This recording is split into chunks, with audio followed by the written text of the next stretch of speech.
there was little metal fragments that somehow got into the blood. So the medic pulled out 8 pieces of metal from my eye, and then I had to put contact in later.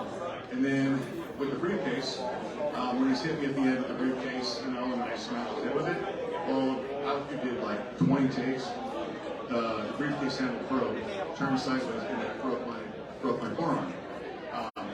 But we still had another 6 hours to shoot, so I didn't tell everyone. I was told the director, hey, my left arm's a little compromised, so I'm just going to kind of keep that back, just so you know. And went after filming, got an X-ray, and like, hey, you broke it. That was kind of dumb. And then just some other freaking suitcase. Yeah, got cut on a machete. That was supposed to be rolled down. I wasn't handling the effects and props on that set, but yeah. So I got banged up a bit. For everyone doesn't know, Vengeance is about not much to do with the actual movies.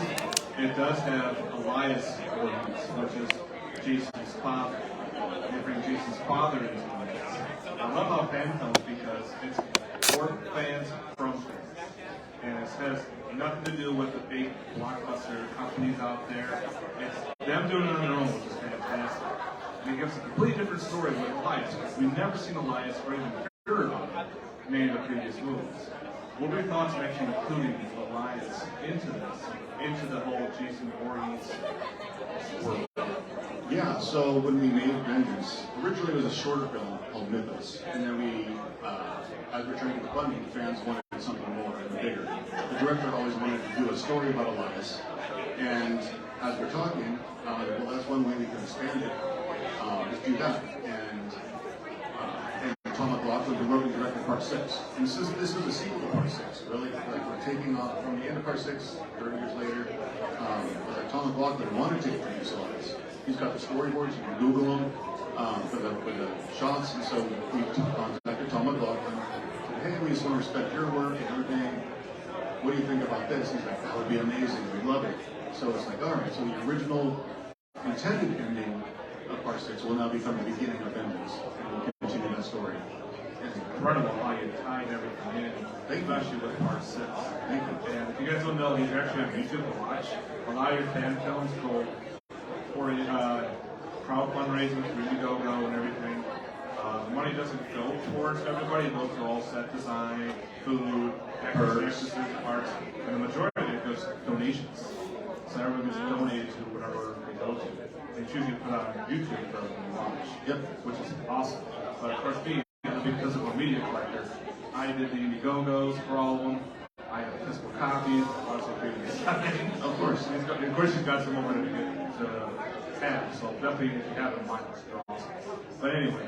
And to that point, on the first Vengeance, with the crowdfunding and everything we were able to do, some of the contests and some extras, we were able to raise $26,000 for the Shriners Children's Hospital. That's awesome.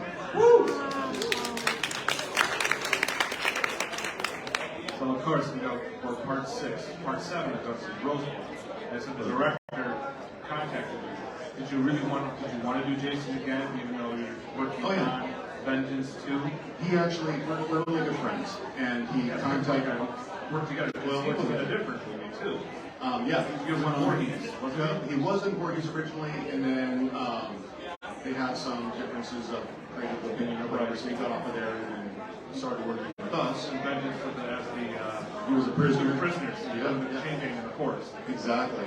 And so he was working on that with us and helping run social media and marketing to get the name out there and the word out there so that could pick up. And then like I said, he's a big Part 7 fan and wanted to do that story. And so he came to me and said, I know we're working on Vengeance, but let's make this short film. And I was like, man, I know you, this ain't gonna be short. You're gonna go, crazy on this, and it, so we talked about it a lot, and coming up with a story and getting Laura Barton involved and all that. So that was fun. Also working with Laura Barton and all that. From watching it from Part 7 to doing this little thing, I wasn't like, oh my god, I'm actually working on Part 7, Part 2. It's surreal. I mean, I'm sitting there and watching, Laura Barton play Tina in this. You have crushes on all these Final Girls growing up, and you're watching this, and now here I am working with them. And I had a very crazy moment. I'm in the costume as Jason, across the table from Laura, and she starts to use her cameras on me, and we're getting ready to do the take, and I'm just sitting there looking at her, looking back at me, and we're about to act together. I was like, holy crap, I'm her Jason in this. Like, this was King's role back then, and here I am standing across from Laura. And it was just a crazy moment, like here I am now. That's incredible. I was like standing there just dumbfounded going, she's just her mind control powers on me. What do I do? Those guys rule. Okay, next. And Terry Kaiser, speaking of Bernie, he's like Dr. Cruz. He came in, and when he and Laura were acting in that room, the energy in there was incredible. It was so. It adds some of the parts too, like with Terry. They told him to, go crazy on one scene. They thought, well, I guess I'll do what I want. And he did it, and everyone was shocked. Yeah. Like, holy shit, we're keeping that into the film. Yeah, absolutely. He did some ad-libbing, and Peter was, great in allowing them to bring their character out. And the part where he screams Tina, he came to Peter and said, do you mind if I elevate that a little bit and just really get into it? So yeah, it was wonderful. That worked perfect. Even though Terry looks older now versus from the first movie, it worked perfect to work into this role. Yeah. This part 7. And Tina's been seeing him in her mind all these years, so He's been going, she's been along going. with exactly. He is such a sweetheart of a guy. I've worked with him 3 or 4 times now in different films, and Yeah, I've been at a Sierra Con several years ago at Turning Stone.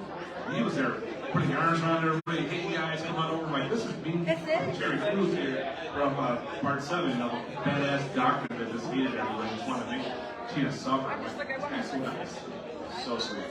That's so cool. And like the director from Love Life, it's funny, he actually messaged me. Because I showed on my Instagram my collection of Friday the 13th fan films. I got a bunch. He goes, you don't have this one. I have a copy. And it's I think it was Blood Lake. Did you see that one? That he did? He plays a character that his sister died in part 6, I think it was.